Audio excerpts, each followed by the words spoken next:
Bismillahirrahmanirrahim. Assalamualaikum warahmatullahi wabarakatuh.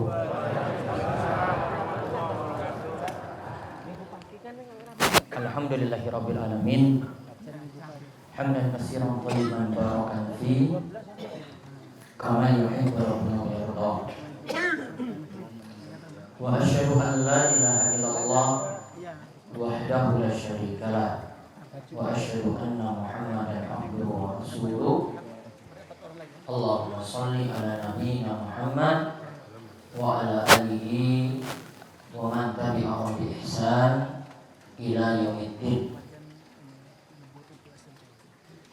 Allahumma inna na'udzubika min zawali ni'matik wa tahawuli afiyatik wa fujaati niqmatik wa jami'i saqatik. Allahumma inna na'udzubika min ilmin la yanfa' wa min qalbin la yakhsha wa min nafsin la tashba wa min da'watin la yustajabu laha. Puji syukur kita panjatkan kepada Allah Subhanahu wa taala atas nikmat dan karunia yang telah Allah memberikan pada kita sekalian. Alhamdulillah kita semua berada dalam keadaan sehat walafiat. Mugi-mugi kita dijauhkan dari penyakit-penyakit yang memberatkan. Dan juga alhamdulillah kita diberikan umur panjang. Mugi-mugi waktu kita yang ada kita terus manfaatkan dalam rangka ibadah dan taat pada Allah Subhanahu wa taala.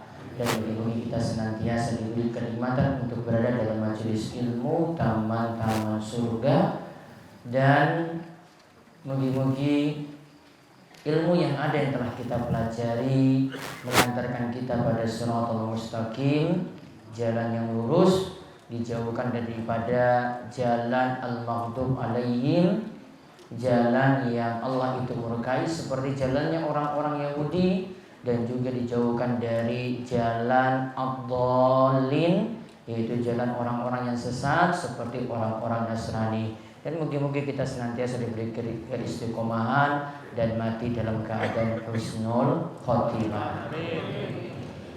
Pada malam hari ini kita kembali melanjutkan pengawasan malam Kamis.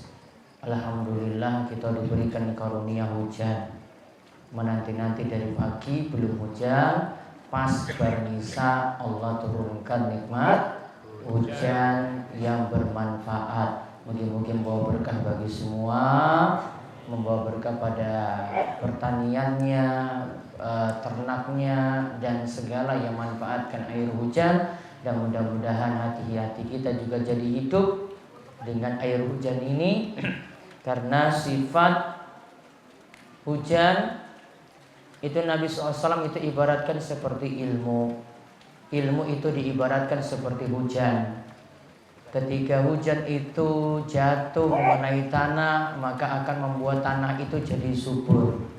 Maka demikian juga dengan ilmu. Ilmu itu masuk ke dalam hati.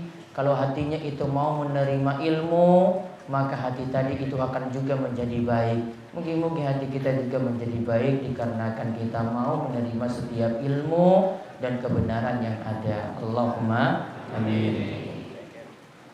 Sebelumnya kajian malam hari ini disiarkan langsung dari Radio Darus Sholihin yang saat ini telah mendapatkan ISR, izin siaran radio, langsung dari Balmon dan KPID dengan frekuensi 107,8 FM yang saat ini jangkauannya hanya komunitas, ya, belum komersil. Untuk izin komersil masih izin untuk pembuatan PT dan prosedur yang lainnya yang butuh proses panjang.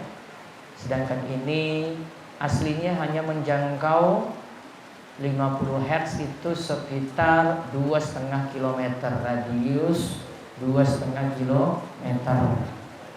Ya, jadi sebenarnya aturannya ini adalah untuk radio yang ya satu deso aslinya ini, ya lokal. Ya mungkin kedepannya menjadi lebih luas lagi, ya, dan harap dimaklumi, mudah-mudahan sampai di Karangmojo, Karangtengah, Poncong dan yang lainnya juga bisa menikmatinya nanti insya Allah. Yang didoakan mudah-mudahan kita diberikan kelancaran untuk bisa mengurus perizinan radio tadi sampai mendapatkan izin radio komersil. Malam hari ini yang kita bahas masuk bab yang baru, bab 192 saking kitab Riyadhus Shalihin dari kitab Fadhailul A'mal atau kitab Al-Fadhail yang menjelaskan keutamaan dalam beramal. Di mana hadis yang dibicarakan malam hari ini, Imam Nawawi membawakan judul bab 192, anjuran menghadiri sholat berjamaah subuh dan isya. Dianjurkan menghadiri sholat berjamaah subuh dan isya. Pahalanya tertera dalam judul yang kami berikan. Kalau kita menjaga sholat subuh dan isya sekaligus, maka nanti pahalanya seperti sholat semalam full atau sholat semalam suntuk. Seperti kita melaksanakan sholat semalam full atau sholat semalam suntuk. Baik, kita lihat ada 3 hadis dalam pembahasan ini dan kita lihat nanti kesimpulan-kesimpulan yang ada. Baik, monggo dibaca Mas Yudi. An Uthman bin Affan radhiyallahu anhu qala sami'tu Rasulullah sallallahu alaihi wasallam yaqulu man shalla al-'isha'a fi jama'atin faka'annama qama nisfal laili wa man shalla as-subha fi jama'atin faka'annama shalla al-laila kullahu rawahu Muslimun. Dari Uthman bin Affan radhiyallahu anhu berkata, aku mendengar Rasulullah sallallahu alaihi wasallam bersabda, barang siapa yang melaksanakan sholat isya berjamaah, maka seolah ia telah melaksanakan sholat separuh malam. Dan barang siapa yang melaksanakan sholat subuh berjamaah, maka seolah ia telah melaksanakan sholat malam semalaman penuh. Di bawahnya lagi. Wa fi riwayatin Tirmidzi an Utsman bin Affan radhiyallahu anhu qala Rasulullah sallallahu alaihi wasallam man syahidal isya'a fi jama'atin kana lahu qiyamu nisfa lailatin wa man shallal isya'a wal fajra fi jama'atin kana lahu ka qiyami lailatin. Qala At-Tirmidzi haditsun hasanun sahihun. Dalam riwayat Tirmidzi dari Utsman bin Affan radhiyallahu anhu, ia berkata bahwa Rasulullah sallallahu alaihi wasallam bersabda, siapa yang menghadiri salat Isya berjamaah, maka baginya salat separuh malam, dan barang siapa yang melaksanakan salat Isya dan subuh berjamaah, maka baginya seperti salat semalaman. Taib, kita lihat di sini disebutkan dalam hadis saking Utsman. Utsman itu khalifah yang ketiga. Khalifah yang pertama sepeninggal Nabi SAW adalah sahabat Abu Bakar. Khalifah yang kedua Umar bin Khattab. Khalifah yang ketiga Utsman bin Affan. Khalifah yang keempat Ali bin Abi Thalib. Alhamdulillah tadi Darus Shalihin meresmikan satu masjid namanya Masjid Abu Bakar. Nanti masjid yang kedua, tadi Masjid Abu Bakar di Pantai Gesing, masjid kedua di Pantai Nguyahan, Sabtosari, namanya Masjid Umar. Masjid yang ketiga sudah diresmikan tadi, Musholla Utsman bin Affan. Masjid yang keempat belum ada. Nanti Ali bin Abi Thalib. Ya, tergantung siapa nanti yang akan dibangun masjidnya dengan nama Masjid Ali bin Abi Thalib. Wes papat ini. Nanti yang kelima siapa lagi, semua nama sahabat nanti dipakai. Nama sahabat berapa? 150.000.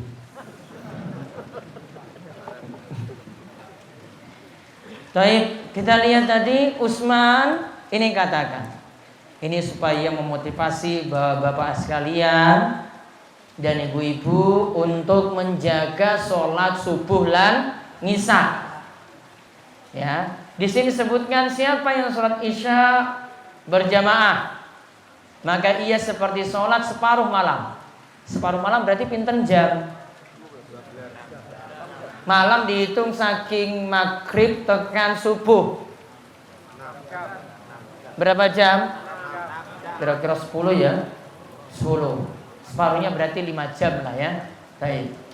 Terus siapa yang sholat subuh, tambah lagi dia sholat subuh berjamaah, maka seperti dia sholat semalam full.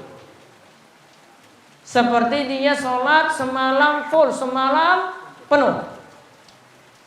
Semalam suntuk dia itu sholat. Padahal sholat subuh dan sholat nyisa tidak sampai dia kerjakan berjam-jam, tidak. Namun itu waktu yang singkat yang dia kerjakan, namun dihitung pahalanya seperti dia sholat semalam suntuk. Begitu juga dalam riwayat Tirmidzi, Saking Utsman bin Affan juga mengatakan demikian. Siapa yang menghadiri isya berjamaah, dia mendapatkan pahala sholat separuh malam. Siapa yang sholat isya dan subuh berjamaah, dia mendapatkan pahala sholat semalam penuh. Sekarang kita lihat faedah hadis. Dianjurkan menjaga sholat subuh dan isya secara berjamaah, karena kalau dua sholat ini dijaga, tentu sholat lainnya juga dijaga pula. Taib, dianjurkan kita itu muhafadzah, jaga sholat subuh dan isya secara berjamaah. Kenapa engkau cuma disebut sholat subuh dan isya? Karena kalau dua sholat ini itu dijaga, insya Allah sisa 3 sholat yang lainnya, zuhur, ngasar, maghrib, itu gampang sekali untuk dikerjakan. Karena subuh dan isya itu yang paling berat. Ya, subuh dan isya itu yang paling berat. Ditambah lagi Nabi SAW ini kadang menyebut keutamaan sholat subuh sendiri. Namun kalau sholat isya, kalau dibandingkan dengan sholat ngasar, para ulama kalau membandingkan isya dan ngasar, sebenarnya paling afdol sholat ngasar, paling afdol sholat asar. Makanya Nabi SAW itu mengatakan, man sholal bardaini dakhalal jannah. Siapa yang lakukan 2 sholat al-bard. Apa itu al-bard? Sholat subuh dan sholat ngasar, maka dia itu akan masuk surga. Maka kalau membandingkan sholat isya dan sholat ngasar, sebagian ulama itu mengatakan sholat ngasar itu lebih utama. Jadi yang urutannya subuh ini yang paling utama sekali, dan ini yang paling berat. Makanya ditetapkan pahalanya paling besar. Baru kemudian sholat ngasar, ya, kemudian sholat isya di situ. Terus yang kedua, menjaga sholat subuh dan isya merupakan tanda iman. Karena ketika itu keadaan gelap dan sedang menikmati makan malam. Orang yang melaksanakan sholat subuh dan isya sudah mengorbankan waktu, juga dia itu penuh kesusahan. Karena subuh dan isya itu dalam keadaan gelap, gak ada penerangan, gak ada lampu, ya, untuk jalan ke masjid juga susah. Lebih-lebih lagi di masa silam. Juga ketika itu malam itu juga orang lebih menikmati makan, dan ada juga pingin langsung tidur dibandingkan sholat isya. Makanya ketika dia korbankan itu semuanya demi melaksanakan sholat subuh dan isya, berarti itulah tanda dia itu beriman. Dan iman, kata para ulama, ada 5 unsur di dalamnya. Iman, kata para ulama, itu ada 5 unsur atau 5 poin di dalamnya. Ingat ini, 5 ini ada baru disebut orang beriman dengan benar. Qaulun wa amalun wa i'tiqadun yazidu bit ta'ah wa yanqusu bil maksiyah. Iman itu qaulun, iman itu berupa ucapan. 1. Kemudian 2, iman itu berupa amalan. 3, iman itu berupa keyakinan. 4, iman itu bertambah dengan taat. Orang sholat itu berarti tambah imannya. Yang kelima, iman itu berkurang kalau orang itu bermaksiat. Berulang. Yang dimaksud dengan iman, para ulama biasanya menyebut itu ada 5 rincian, ada 5 poin penting dalam iman. Iman itu qaulun wa amalun wa i'tiqadun yazidu bit tha'ah wa yanqusu bil ma'siyah. Iman itu perkataan, 1. Iman itu amalan, 2. Iman itu keyakinan, 3. Iman itu bertambah dengan taat. Yang kelima, iman itu berkurang dengan maksiat. Maka orang disebut beriman, ucapannya ada. Dia ucapkan la ilaha illallah. Namun tidak cukup dengan ucapan la ilaha illallah. Walaupun dia baca sampai ping 1000 juga nggak manfaat. Sampai apa? Dia amalkan konsekuensi la ilaha illallah. Apa konsekuensi la ilaha illallah? Tidak boleh berbuat syirik. Kalau berbuat syirik berarti nggak amalkan la ilaha illallah. Kemudian wa'tiqadun, punya keyakinan. Keyakinannya apa? Hanya Allah yang boleh diibadahi, tidak boleh menyembah selain Allah, tidak boleh berzikir pada selain Allah, tidak boleh sholat pada selain Allah, tidak boleh menyembelih untuk selain Allah, tidak boleh bernazar untuk selain Allah, tidak boleh tawakal pada selain Allah, tidak boleh punya rasa khauf, takut yang ibadah pada selain Allah, tidak boleh punya rasa roja, harap yang ibadah pada selain Allah, tidak boleh ada rasa mahabbah, cinta yang di situ bernilai ibadah pada selain Allah. Tidak boleh seorang menunjukkan doa juga pada selain Allah. Itu namanya mengamalkan la ilaha illallah. Beda sebaliknya, dia tidak amalkan la ilaha illallah, maka sebaliknya dari perbuatan tadi, dia sholat bukan untuk Allah, cari pujian, cari muka. Dia nazar untuk demi penuhi pesugihan. Dia memberikan tumbal, itu adalah syarat untuk cepat sugih. Dia menunjukkan doa pada selain Allah, minta pada orang mati. Dia memakai jimat, berarti tawakal pada selain Allah. Jimat, raja, sosok, pelet, apa lagi? Apa-apa yang dia yakin itu bisa membawa manfaat dan mencegah bahaya. Dia pasang di depan pintu rumahnya tulisan Arab yang ini nggak jelas tulisannya, kita sebut dengan raja. Ya, sebut dengan apa? Raja. Raja ini kalau tulisan Arabnya nggak jelas, cuma huruf ain dipajang, huruf ngain. Tujuannya apa? Biar setan nggak masuk, biar pencuri nggak masuk, biar tuyul nggak masuk. Dia lindungi rumahnya seperti itu, tidak datang bahaya-bahaya. Berarti sudah bergantung pada selain Allah. Itu namanya syirik. Kata Nabi SAW, man ta'allaqa syai'an wukila ilai. Dalam hadis yang lainnya, man ta'allaqa tamimatan faqad asyrak. Siapa yang bergantung pada selain Allah, hatinya akan dibawa bergantung pada benda tersebut. Kata Nabi SAW lagi, siapa yang menggantungkan hatinya pada jimat, maka dia telah berbuat syirik. Ya, dan seringnya syirik ini masih laris di tengah-tengah kita.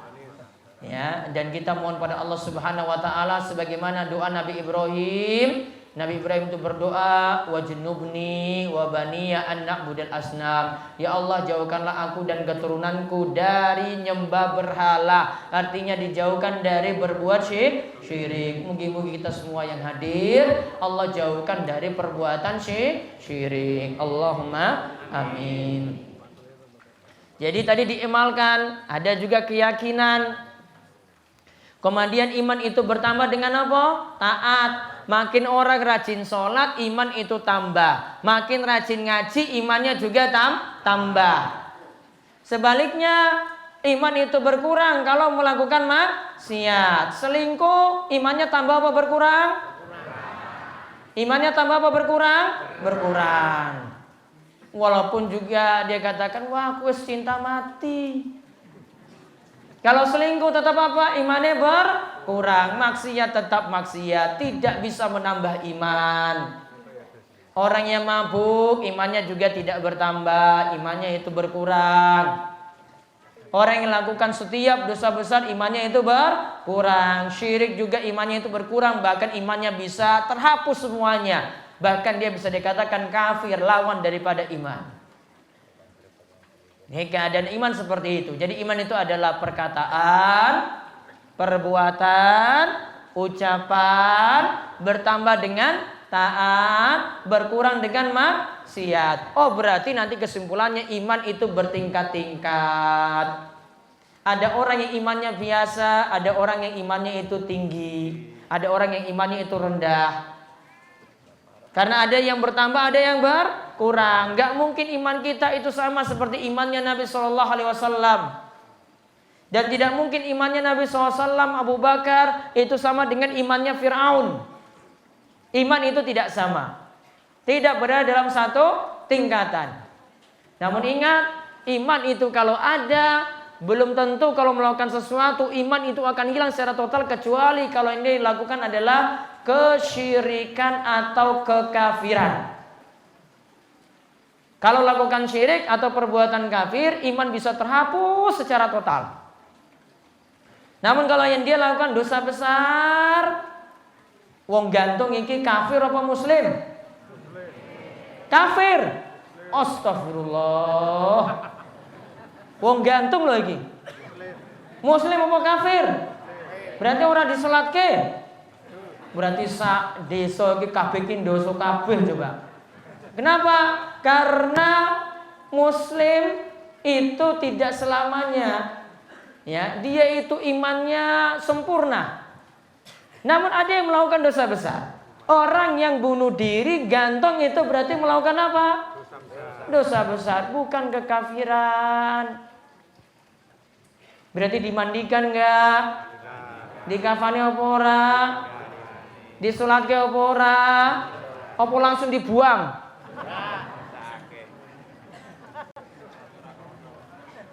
Kalau jenengan nggak mau nyolatkan, bukan masalah. Ini kita bukan bahas jenengan mau sholatkan apa enggak. Penyikapannya dia itu tetap disolatkan. Harus ada sebagian yang nyolatkan. Hukumnya fardu kifayah. Iki men paham iki lho. Kalau wong selingkuh terus mati, bar selingkuh tau neng hotel tau mulai ketabrak mobil mati, disolatke apa ora? Awas ngomong ora meneh coba. Ya itu memang dosa, itu dosa sendiri. Namun masalah nyolatkan dia, ini imannya bukan berarti hilang total. Dia melakukan dosa besar. Bedakan itu. Bedakan kalau dia lakukan kesyirikan, lakukan kekafiran. Ini dosa besar, maka dosa itu bertingkat-tingkat. Wong korupsi divonis mati, disolatke apa ora? Iki Islam. Jenenge Muhammad. Namun korupsi disolatke apa ora? Ngawas meneh ngomong ora solatke. Wis ngaji lho iki.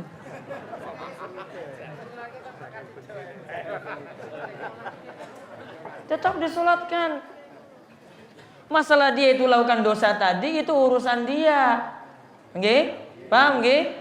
Jadi bedakan mana dosa kekafiran, mana dosa besar. Makanya ngaji toh.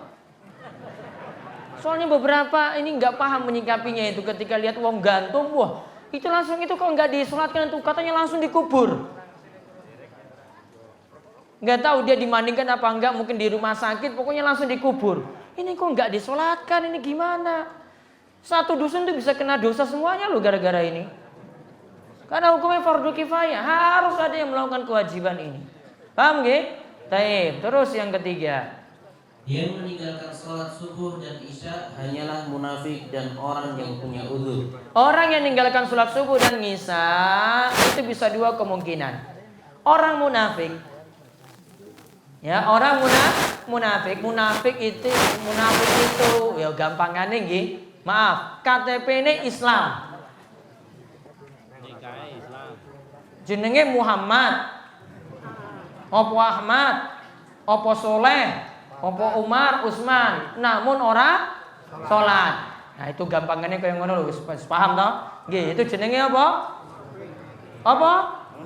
Mbok sing seru toh? Nah, itu.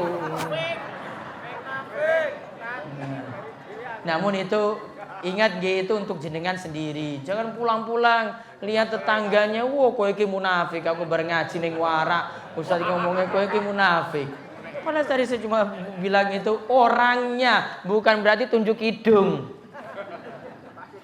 Oh, kowe ora mangkat subuh tuh munafik, kowe iki munafik tenan. Kok iso munafik? Iya, aku ngaji ning warak. Iki salah meneh toh? Pokoknya itu untuk ajaran diri sendiri. Paham nggih? Kalau saya tinggalkan sholat subuh ngisa, wah iso dicap munafik oleh Allah Subhanahu wa taala. Ini nanti Allah yang nilai seperti itu. Kita nggak usah hukumi orang lain dulu, ngapain hukumi orang lain? Mending kita dakwai orang lain, ngajak sholat subuh lan ngisa. Juga di sini kalau orang punya uzur, namun tetap dia diperintahkan untuk melakukan sholat subuh lan ngisa walaupun tidak berjamaah di masjid. Walaupun tidak berjamaah di masjid, ya, misalnya karena sakit, misalnya sakniki hujan deras nggih, misalnya nggih, itu boleh tidak berjamaah di masjid. Ada lagi keringanannya bagi yang berada di masjid dan itu pas hujan deras, dibolehkan untuk jamak sholat. Zuhur lan ngasar itu dijamak di waktu zuhur. Maghrib lan ngisa dijamak di waktu maghrib. Dimajukan jamak takdim. Boleh. Yang jelas sebagian kita itu belum paham untuk ini. Wah, kok iki iso ini mame iki malah jamak sholat. Oh, kita berarti belum paham. Itu ada tuntunan saking para nabi, saking Nabi SAW dan juga saking para sahabat. Cuma kita itu yang kurang ilmu. Maka kalau dapat ilmu seperti itu, oh berarti ada tuntunan jamak sholat ketika hujan turun. Hujan apa? Deras. Kalau hujannya cuma rintik-rintik, sak tetes wis sing jatuh, wah hujan, jamak sholat, iki wong males. Yang dimaksudkan hujan yang menyusahkan. Maka kalau ada hujan yang menyusahkan tadi al-masyaqqah tajlibut taysir. Kesulitan, kita dapat sulit ketika hujan tadi, maka datang at-taysir, datang kemudahan. Itulah agama Islam, membawa kemudahan bagi tiang muslim. Namun biasanya kita sudah dikasih kemudahan masih juga malah sholat. Wah, hujan-hujan koyo ngene mending selimutan dibandingkan mangkat ngisa. Pas subuhan ya pengen lanjut selimutan terus sampai jam 6, akhirnya ketinggalan sholat subuh. Innalillahi wa inna ilaihi raji'un. Musibah besar. Iya tuh musibah toh. Iya. Yang keempat, keutamaan sholat subuh berjamaah seperti melaksanakan sholat semalam penuh. Yang kelima, keutamaan sholat isya berjamaah seperti melaksanakan sholat separuh malam. Namun kalau kita lihat dari hadis Tirmizi tadi, separuh malam itu kalau sholat ngisa berjamaah. Namun kalau digabungkan subuh kalian ngisa, jadine sholatnya seperti semalam suntuk. Jadi bagaimana cara sholat semalam suntuk? Jagalah berjamaah sholat ngisa lan subuh. Hadis 1072. Wa an Abi Hurairah radhiyallahu anhu anna Rasulullah sallallahu alaihi wasallam qala walau ya'lamuna ma fil 'atamati was-subhi la'atawhuma walau habwan. Muttafaqun alaihi wa qad sabaqa bi tulihi. Dari Abu Hurairah radhiyallahu anhu, Rasulullah Shallallahu Alaihi Wasallam bersabda, seandainya mereka mengetahui pahala salat Isya dan subuh, pasti mereka akan mendatanginya walaupun dengan merangkak. Taib, hadis 1073. Wa anhu qala qala Rasulullah sallallahu alaihi wasallam, laisa salatun athqala 'alal munafiqina min salatil fajri wal isya'i walau ya'lamuna ma fihima la tauhuma walau habwan. Muttafaqun alaihi. Dari Abu Hurairah radhiyallahu anhu, ia berkata bahwa Rasulullah sallallahu alaihi wasallam bersabda, tidak ada salat yang paling berat bagi orang munafik daripada salat subuh dan isya. Seandainya mereka mengetahui pahala keduanya, pasti mereka mendatanginya walaupun dalam keadaan merangkak. Taib. Tadi disebut tentang keutamaan salat subuh dan isya. Kalau orang tahu keutamaan dalam dua salat tadi, maka tentu mereka akan mendatanginya walaupun habwa, walaupun dalam keadaan merangkak. Ini berarti menunjukkan keadaan sulit. Kalau orang kejar ini dalam keadaan sulit, dia tahu pahalanya itu besar sekali dari dua salat tersebut. Makanya kita lihat di sini faedah hadis. Keutamaan salat subuh dan isya dalam berjamaah sangatlah besar. Jadi kalau dua sholat ini kita lihat dalam hadis tadi, Nabi SAW sampai ibaratkan orang kalau tahu keutamaan dua sholat ini, mereka akan paksa diri mereka untuk sholat. Walaupun susah payah datangi masjid. Kalau ini tahu, namun kalau nggak tahu ya nggak akan pernah semangat untuk sholat subuh dan isya. Terus yang kedua, orang munafik ketika melaksanakan ibadah dalam keadaan yang jelek dan malas.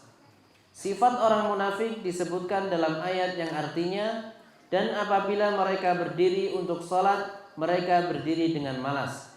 Mereka bermaksud riya dengan sholat di hadapan manusia, dan tidaklah mereka menyebut Allah kecuali sedikit sekali.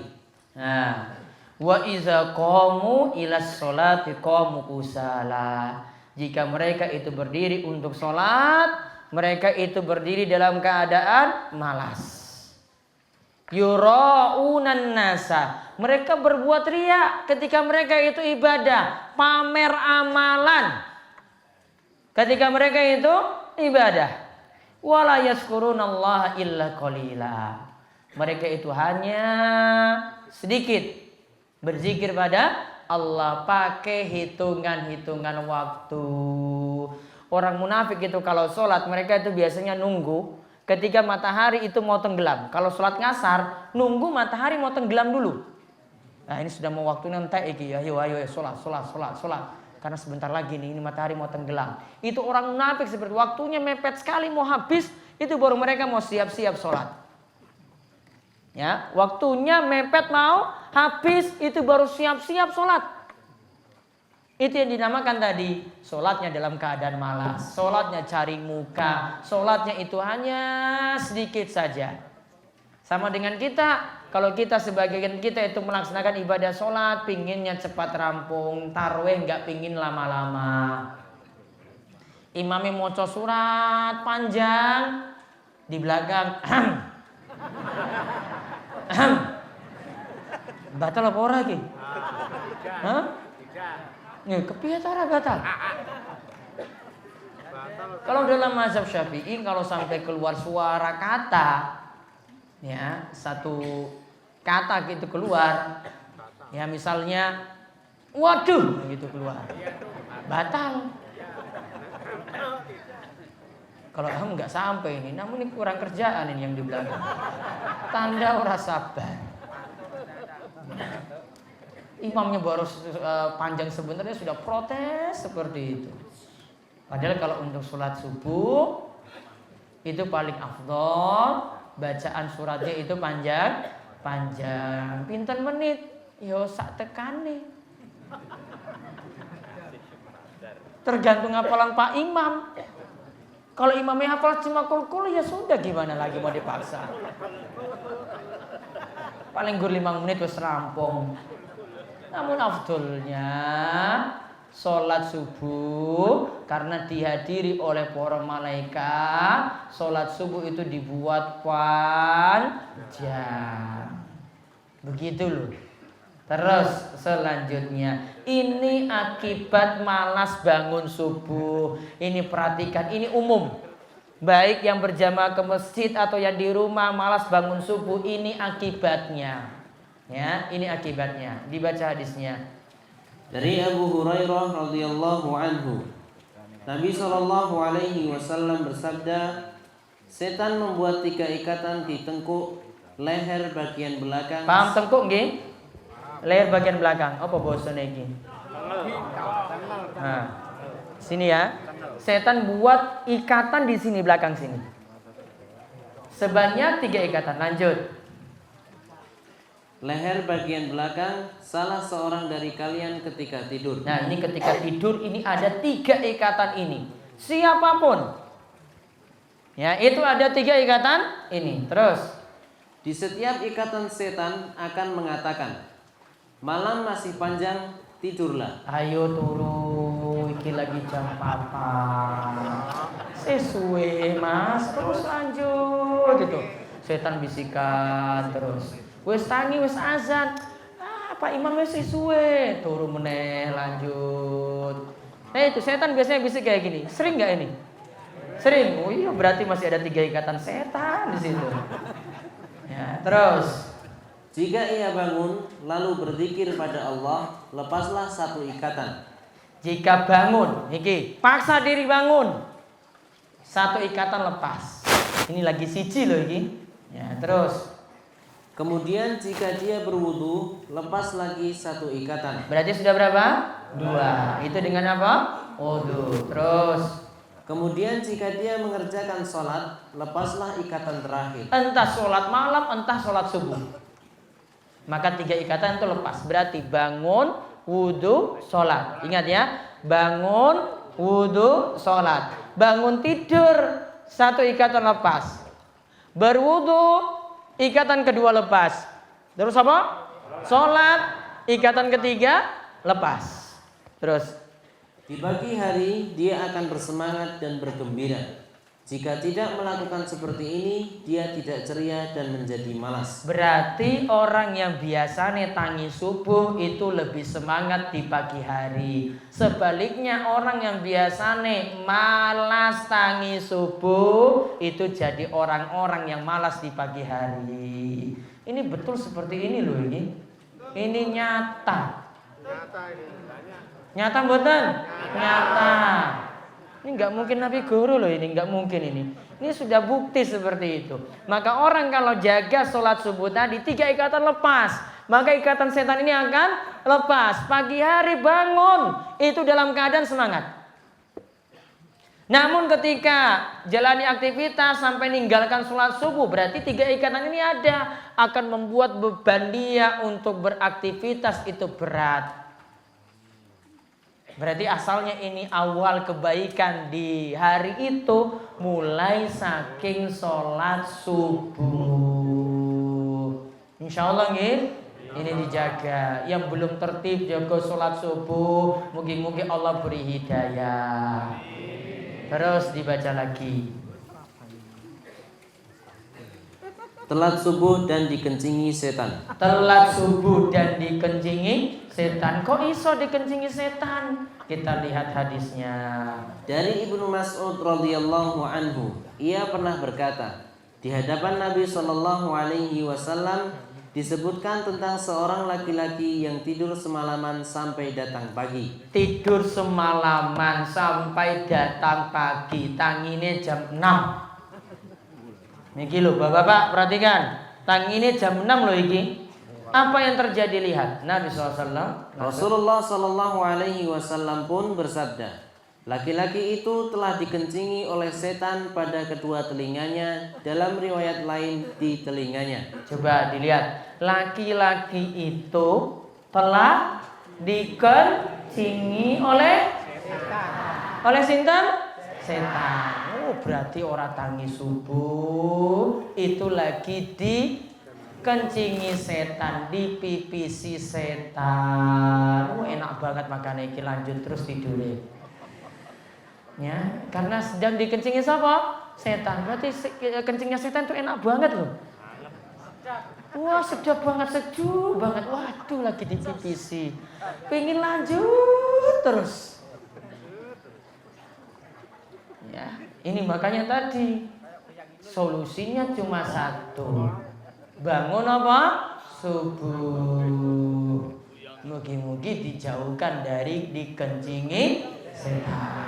Terus jika bangun kesiangan, dari Anas bin Malik radhiyallahu anhu, Rasulullah shallallahu alaihi wasallam bersabda, jika salah seorang di antara kalian tertidur atau lalai dari salat, maka hendaklah ia salat ketika ia ingat. Karena Allah berfirman yang artinya kerjakanlah salat ketika ingat. Kerjakanlah sholat ketika ingat. Misalnya kita sudah biasa netangi subuh, namun karena kondisi mungkin kurang fit, kurang sehat, akhirnya kebablasan sampai jam 7. Kebablasan tekan jam piro? Jam 7. Tetap sholat subuh atau tidak? Tetap sholat subuh. Dalilnya apa? Ini tadi. Jika dalam keadaan lupa atau tertidur. Ingat tertidurnya orang sengaja loh ini. Ya. Kalau disengaja, iki wis ngerti di setel tadi alarmnya jam 4, ya. Itu namanya dia sengaja bangun jam 4. Namun kalau di setel alarmnya itu jam 6, berarti kan sengaja. Iya kan? Ini untuk orang yang nggak sengaja. Sudah jadi kebiasaan, namun qadarullah pada hari itu tanginnya jam 7. Tetap sholat subuh atau tidak? Tetap sholat subuh. Qobliyah subuhnya dikerjakan atau tidak? Boleh kerjakan qobliyah subuh meskipun wis jam 7. Karena Allah katakan kerjakanlah sholat ketika ingat. Kerjakanlah sholat ketika ingat. Kerjakan dulu qobliyah subuh, lanjut sholat subuh. Itulah kemudahan dalam Islam.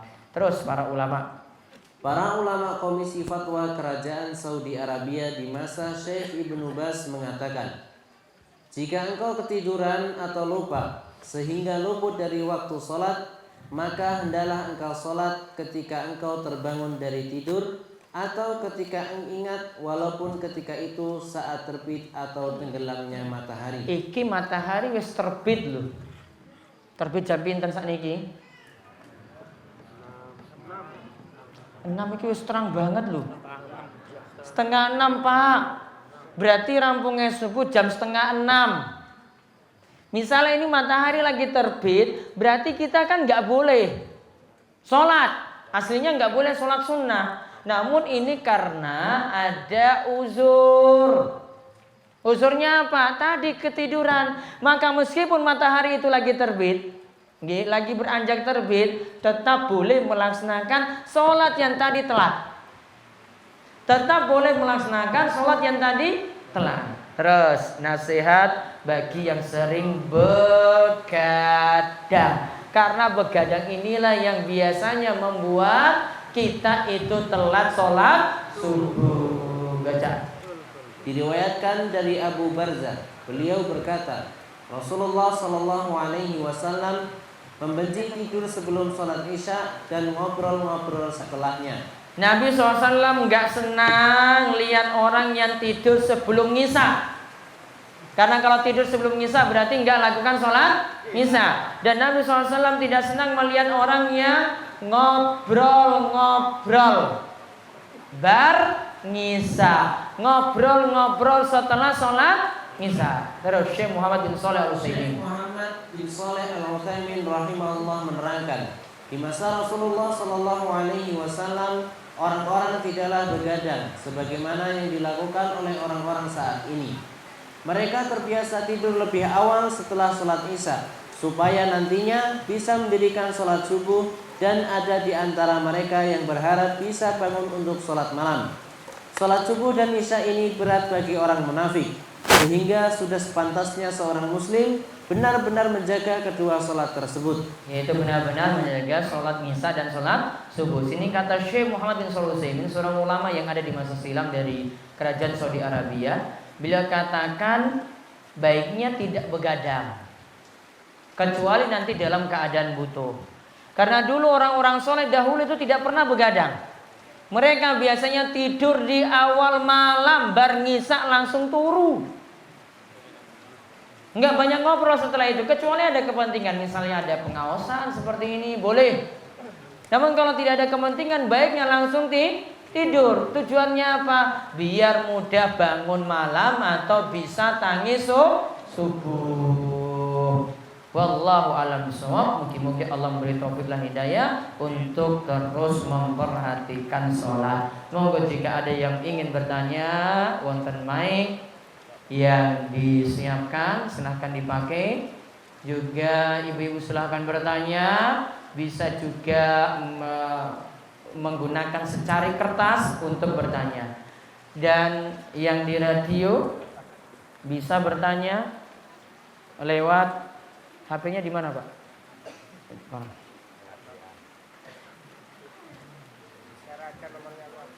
Bisa bertanya 0812 281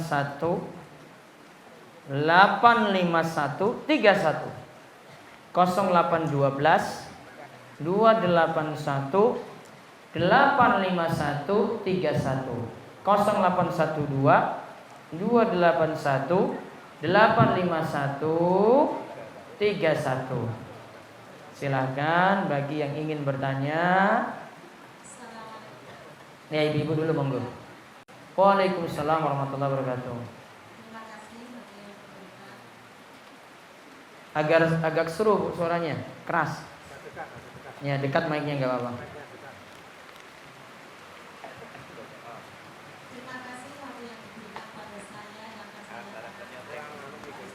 Ya. Tentang sholat jenazah. Terus tadi telah diterangkan bahwa sholat jenazah itu menurut KTP kalau nggak salah. Iya. KTP Islam itu disolatkan. Iya. Tetapi terjadi yang meninggal itu KTP-nya Islam tetapi perbuatannya tidak sesuai dengan tuntunan Islam. Iya. Bagaimana, apakah itu tetap disolatkan atau bagaimana? Kemudian pertanyaan yang kedua. Yang kedua, monggo. Tadi telah dijelaskan bahwa iman itu perkataan, iman itu amalan, iman itu keyakinan, iman itu ketaatan, dan yang terakhir adalah iman itu berkurang dengan maksiat. Iya. Kemudian 1, 2, 3, 4 bagus. Yang terakhir adalah maksiat. Selamanya orang itu tidak sadar, maksiat terus dilaksanakan, dikerjakan. Bagaimana imannya itu lama-lama habis atau berkurang atau sampai tergantung jadi orang yang kafir. Dia lakukan apa dulu? Maksiatnya apa? Maksiatnya apa, Bu? Maksiatnya main remi. Main kartu tapi pakai uang. Oh, judi berarti. Judi, kemudian zina. Selingkuh. Berarti dia rajin sholat namun selingkuh, rajin sholat namun main judi, gitu nggih? Baik. Pun. Waalaikumsalam warahmatullahi wabarakatuh. Pak Mustaqim dulu monggo. Assalamualaikum warahmatullahi wabarakatuh. Waalaikumsalam warahmatullahi wabarakatuh.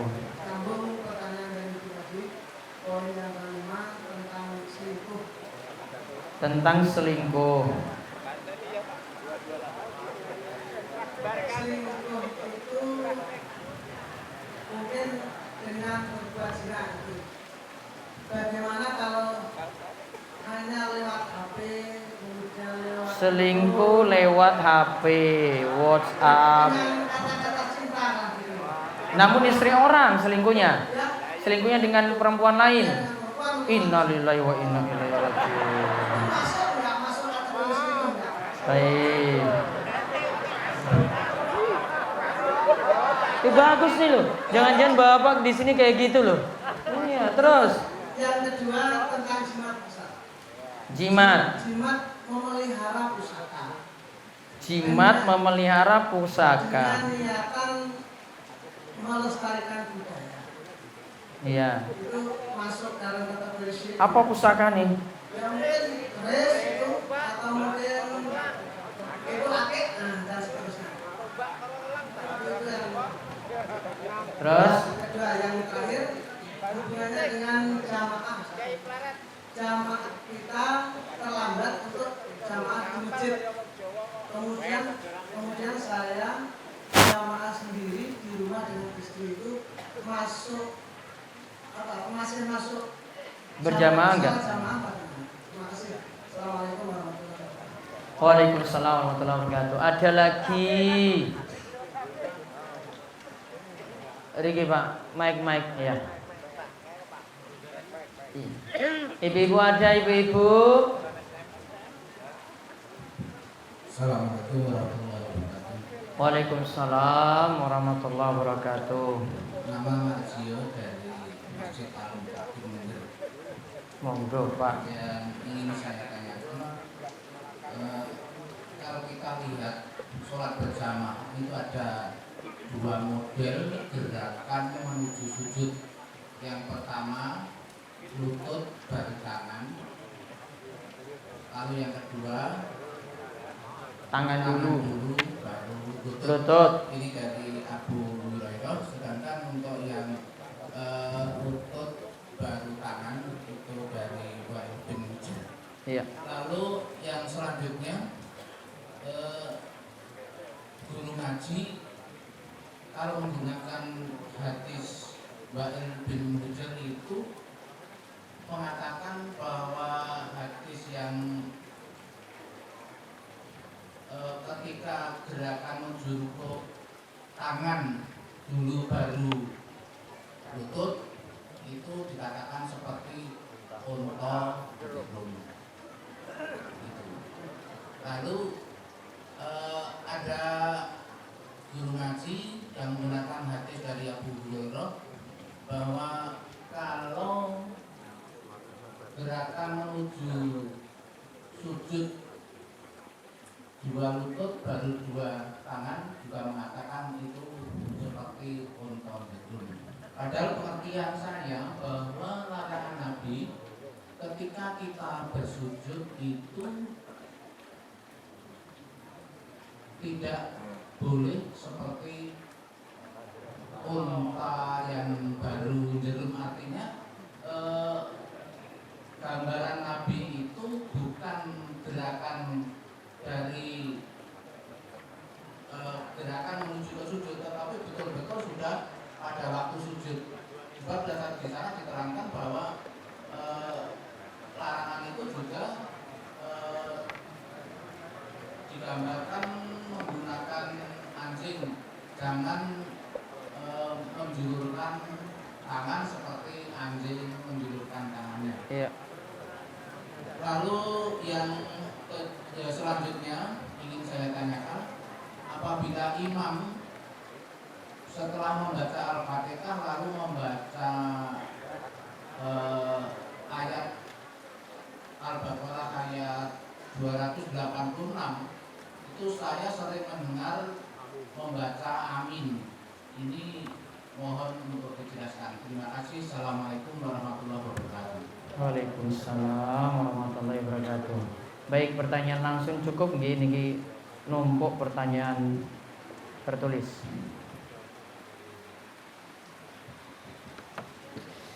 Baik, yang pertama, sholat jenazah. Tadi gimana kalau yang ingin disolatkan cuma Islam KTP? Apakah tetap disolatkan atau tidak? Tetap disolatkan. Kita hukumi secara lahiriah. Namun bagi yang tidak mau menyolatkan, misalnya dia paham orang ini tidak pernah mengerjakan sholat, ya sudah, tidak apa-apa. Yang penting ada yang tanggung jawab untuk orang ini. Kemudian iman, tadi ada 5 bagian atau 5 poin penting penjelasannya. Ada perkataan, amalan, keyakinan. Iman itu bertambah dengan ketaatan, iman itu berkurang dengan maksiat. Yang ditanya di sini, gimana kalau yang poin kelima ini yang bermasalah? Dia itu rajin untuk ibadah, namun sayangnya main judi. Sayangnya dia itu selingkuh. Berarti kadang imannya itu bertambah tadi, namun kadang imannya itu berkurang. Namun ini menandakan, Bapak Ibu sekalian, ini menandakan orang ini sebenarnya sholat yang dia lakukan tidak berpengaruh berarti, alias tidak benar atau tidak betul. Kenapa? Karena Allah katakan yang namanya sholat tanha anil fahsya'i wal munkar. Sholat itu mencegah saking perbuatan keji dan munkar. Kata Imam Ibnu Taimiyah, berarti kalau orang itu dominannya sholat, maka pasti maksiat itu berkurang. Jadi tidak bisa berbarengan, ya. Begitu juga kalau orang itu maksiatnya yang banyak, maka pasti sholatnya itu akan berkurang.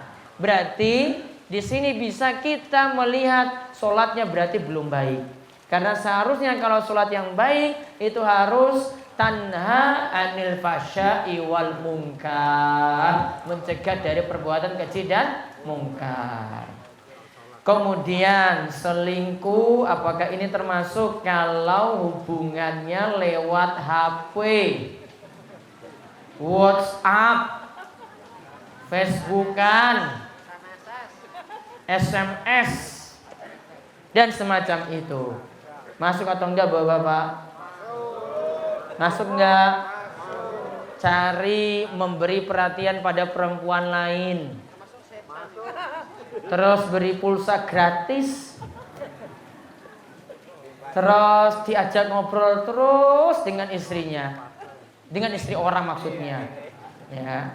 Sedangkan dengan istri tidak seperti itu untuk perhatiannya. Ini memang secara nyata belum masuk zina, karena zina itu harus bertemu kemaluan dan kemaluan, ya.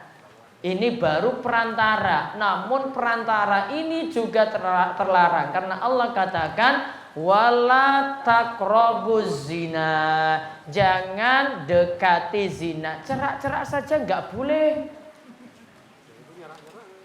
Ini wes nyerak-nyerak toh? Iya, apalagi sampai melakukan zina, dekat saja nggak boleh. Ini sudah perantara menuju zina. Untuk lengkapnya itu ada pengawasan di pelayan tadi wes diumumkan nggih. Sabtu Kliwon besok. Besok Sabtu Kliwon nggih? Ya. Sabtu Kliwon besok silakan hadir. Ini memang kajian muslimah, namun bapak boleh hadir sekalian ngantar istri, kemudian nanti dengarkan pengajiannya, biar bapak nggak selingkuh. Iya, walaupun ini pengajiannya ibu-ibu. Sabtu Kliwon besok bar ngasar, kalau bisa ngasarnya di sana langsung sampai jam 4:30, ya. Terus nanti ketika pengajian itu juga nanti insya Allah akan dibagikan kaos kaki untuk ibu-ibu sebanyak 1.500. Bapak-bapak enggak? Orang ngopong yang kaos kaki Pak. Ibu-ibu, ya, bapak enggak. Pokoknya spesialnya ibu-ibu aja yang diurus. Terus tadi jimat, benda pusaka tadi ada keris, akik, itu di Jamasi mungkin Pak, ya, di Jamasi dengan tujuan lestarikan budaya dan seterusnya.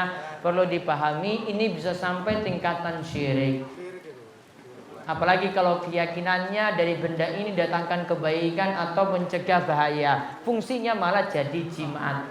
Tadi padahal sudah diterangkan hadisnya, siapa yang memakai jimat maka dia telah terjatuh dalam perbuatan syirik. Terus misalnya ada bapak ketinggalan jamaah di masjid, terus melakukan sholat berjamaah dengan istri di rumah karena tadi di masjid sudah tertinggal, maka apakah dapat pahala berjamaah? Dapat pahala berjamaah, namun tidak seperti pahala ketika berada di masjid, namun tetap dapat pahala berjamaah. Kemudian tentang hadis sholat, kita mendahulukan lutut atau mendahulukan tangan ketika turun sujud. Hadisnya seperti berikut ini. Diriwayatkan oleh Abu Dawud dan An-Nasa'i, "Idza sajada ahadukum falayabruk kama yabrukul ba'ir." Jika kalian sujud, janganlah sujud turun seperti menderungnya unta. Namun di sini perlu dipahami menderungnya unta. Kalau secara bahasa itu yang kami pahami dari kamus, itu disebut menderung itu bagian depannya duluan. Ya, bagian depannya duluan, baru kemudian bagian belakangnya, yaitu kaki belakang. Namun itu kan pada unta. Hadis yang adapun lanjutan hadisnya, wal yadha yadayhi qabla rukbatai, letakkanlah tangan sebelum lutut. Ada juga wal yadha rukbatai qabla yadayhi, letakkanlah dua lutut lebih dahulu sebelum dua tangan. Dua ini adalah tambahan yang para ulama katakan kontradiksi, bertentangan. Ini kalau dalam ilmu mustalah hadis ini disebut hadis mutharib. Karena yang satu katakan lutut dulu baru tangan, yang satu katakan tangan dulu baru lutut, berarti dua hadis ini dua-duanya ditolak. Lafaz yang benar cuma Nabi SAW itu katakan, janganlah turun sujud seperti menderungnya unta. Namun itu pada unta, intinya tidak boleh seperti unta. Unta itu punya 4 kaki. Kalau menderung tetap 4 kakinya itu di tanah, ya kan? Tetap 4 kakinya itu di tanah. Kita nggak seperti itu. Sehingga untuk hal ini kesimpulan yang paling bagus, ya, ini adalah dengan kita katakan dalil yang tepat untuk masalah ini kita pahami boleh dengan kedua cara tadi. Boleh turun dengan lutut baru tangan, boleh juga turun dengan tangan baru lutut, tergantung kemampuan masing-masing. Maka pendapatnya jadinya semuanya bisa dipakai. Kemudian tentang ada lagi tadi disebut menjulurkan tangan seperti anjing. Ya memang Nabi SAW itu melarang saat sujud bagian ini lengan ini nggih, dari tangan ini sampai sikut itu semuanya nempel ke tanah. Itu namanya duduk sujud atau sujudnya seperti anjing atau binatang buas. Ini yang dilarang oleh Nabi SAW. Adapun surat Al-Baqarah 286 tadi ayat terakhir, la yukallifullahu nafsan illa wus'aha, dan seterusnya baru dibaca yang terakhir itu amin. Iya memang itu doa, namun tidak perlu membaca amin ketika itu. Cukup untuk kalau itu cuma dibaca dalam sholat ketika imam itu baca surat, maka tidak perlu baca amin di situ. Nanti kalau di luar itu silakan untuk membaca amin. Wallahu a'lam. Saya bahas dulu yang ditulisan ini banyak. Saya berasal dari keluarga yang sedang-sedang saja. Mengenai soal riba saya sudah baca di website juga buku-buku yang sudah ada. Memang bahaya riba itu sangatlah besar sekali dan berbahaya, dan untuk meninggalkannya sangatlah susah. Lebih mudah meninggalkan kesyirikan dan bid'ah daripada meninggalkan riba. Pertanyaan saya, untuk hutang saya di bank punya, namun ketika saya berniat untuk menjual seluruh aset mendapatkan penolakan dari anggota keluarga untuk segera melunasinya. Mohon saran dan solusi. Jual aset-aset yang ada, nggak usah mikir kata keluarga. Kalau kata Panglima Gatot, emangnya gue pikirin. Gampangannya kayak gitu. Emangnya gue pikirin. Karena ini masalah dia, masalah pribadinya, dia selesaikan. Wong keluarga nggak mau bantu, ya dia selesaikan. Ternyata juga dia tanya, asuransi kesehatan seperti BPJS itu juga riba. Menurut fatwa MUI, sementara saat ini saya dan keluarga terdaftar sebagai anggota BPJS yang mandiri. Karena yang non PBI itu apa? Yang ini kayaknya untuk yang miskin ya, tidak dapat jatah. Bagaimana solusinya? Kalau lihat dari hukum BPJS itu sama dengan hukum asuransi. Apalagi di situ ada denda ketika seseorang itu bayar terlambat. Di dalam aturannya, regulasinya masih ada. Maka sampai saat ini BPJS terutama yang mandiri nggak boleh. Yang dibolehkan cuma untuk yang orang-orang miskin saja dan yang membutuhkan. Maka saran saya tidak memakai asuransi dan tidak memakai BPJS ketika berobat. Tempuh jalur normal saja. Mungkin Allah melapangkan pintu rezeki. Sholat tidak boleh dalam keadaan tidak sadar. Sehingga jika saya nggak bisa baca. Ada, coba dibaca nanti, masih dibaca. Begitu pentingnya pelajaran sholat yang benar. DS sudah mengeluarkan buku tuntunan sholat apa belum? Kalau belum, usul untuk diterbitkan. Syukur-syukur dibagi gratis kepada jamaah. Insya Allah. Bukunya sebenarnya sudah mau diterbitkan, namun saya sendiri yang belum ada waktu untuk nyusun ulang lagi. Tulisannya sudah lengkap. Namun masalahnya di mana pada ngundang saya terus, saya nggak bisa menyelesaikan buku, makanya nggak usah ngundang saya. Itulah masalahnya. Jadwalnya kayak gini, mau nulis kapan? Apa hukum takziah kepada non-muslim? Bagaimana kalau itu tetangga atau saudara? Cukup orang-orang dekat saja, namun tidak boleh ikuti ritual ibadah. Saran saya, kalau memang tidak ada kepentingan, mendingan tidak takziah. Di saat melaksanakan sholat dan berdoa, bolehkah kita memejamkan mata? Asalnya sholat tidak memejamkan mata. Minimal hukumnya makruh. Asalnya sholat tidak memejamkan mata, kecuali ada sesuatu yang membuat dia terganggu ketika sholat. Lihat ke sajadah, kok gambarnya itu nggak enak untuk dilihat. Maka ketika itu boleh memejamkan mata. Kalau berdoa juga tidak ada keharusan untuk memejamkan mata, walaupun tujuannya untuk khusyuk. Jika makmum masbuk, katakanlah dapat 2 rakaat. Dan imam telah mengucapkan salam dan saya bangkit berdiri. Apakah di situ saya harus membaca iftitah, Fatihah dan surat? Tidak baca iftitah lagi, cukup baca surat Al-Fatihah. Apakah celana masih di bawah mata kaki pada saat sholat bisa membatalkan sholat? Tidak membatalkan sholat. Namun menurut ulama yang menghukumi keras dalam masalah ini, baiknya ya tidak memakai atau tidak celana tadi di bawah mata kaki ketika dalam sholat. Ya, namun ini berlaku dalam sholat maupun di luar sholat. A'udzubillahi samiil alim minasyaitonir rajim min hamzi wa nafthihi wa nafsi. Apakah bacaan di atas bisa dijadikan doa iftitah? Ini bacaan ta'awudz.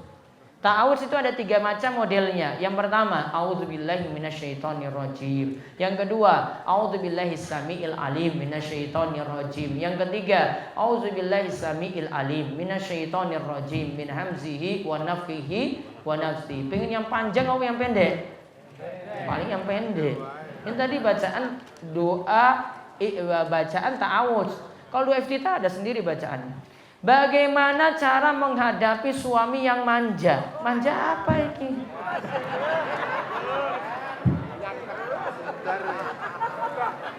Kalau jadi istri pokoknya taat saja. Suaminya mau manja-manja pokoknya manut. Itu solusinya. Itu jalan ke surga. Wes simple jawabannya. Monggo. Sholat tidak boleh dalam keadaan tidak sadar, sehingga jika lelah ngantuk maka sholat isya lebih baik tidur dulu. Bagaimana? Sholat apa? Isya. Ya. Sholat isya lebih baik tidur dulu karena ngantuk. Ya, terus. Yang kedua, ada teman yang sholat rawatib setelah sholat subuh berjamaah. Alasannya setelah kami tanya sebagai pengganti sholat rawatib qobliyahnya. Iya, karena dia telat tadi. Ya, kalau orang itu telat sholat subuh biasanya seperti ini kasusnya. Makanya saran saya yang pertama jangan telat-telat dulu. Kemudian yang kedua, memang kalau ingin qadha qobliyah subuh, ganti qobliyah subuh karena ketika ke masjid imamnya ini menjalankan sholat, tidak ada waktu.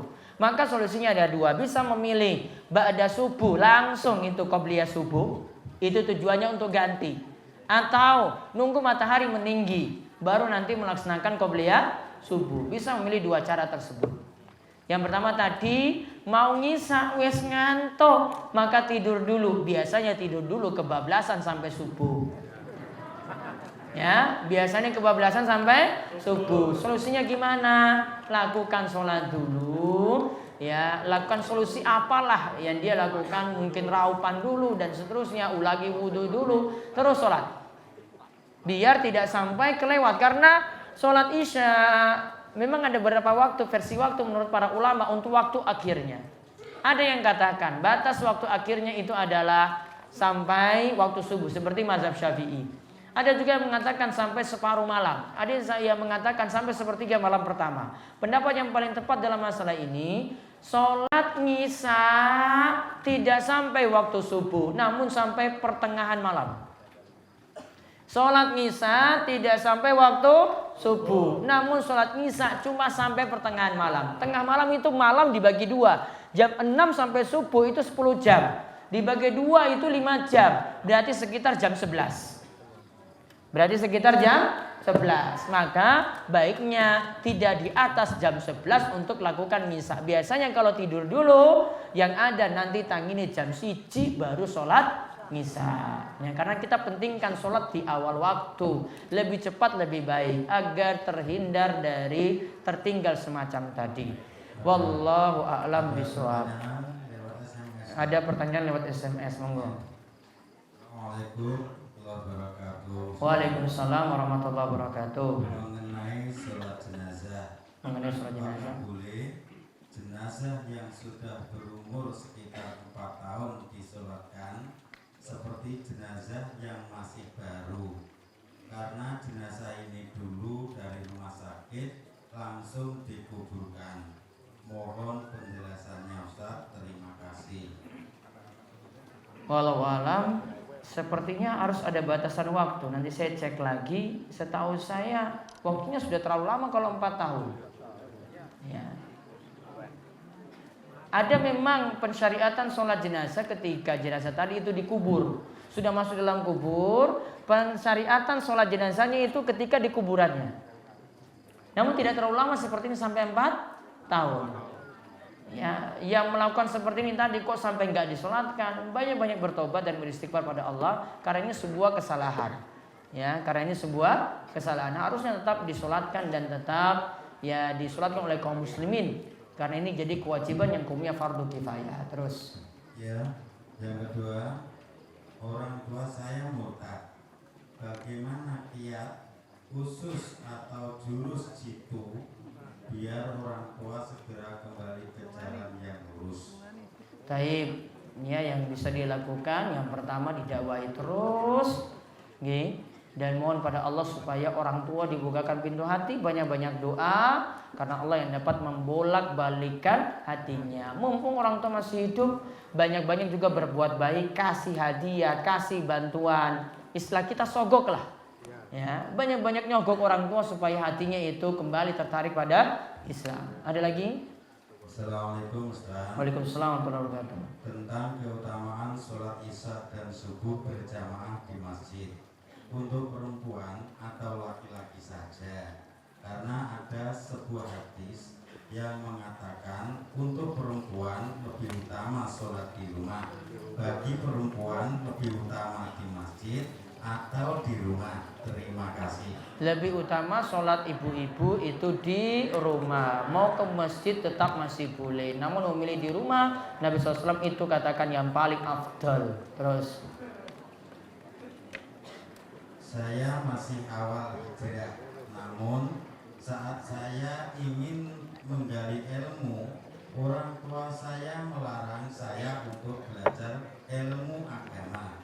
Saya merasa seperti sia-sia beribadah.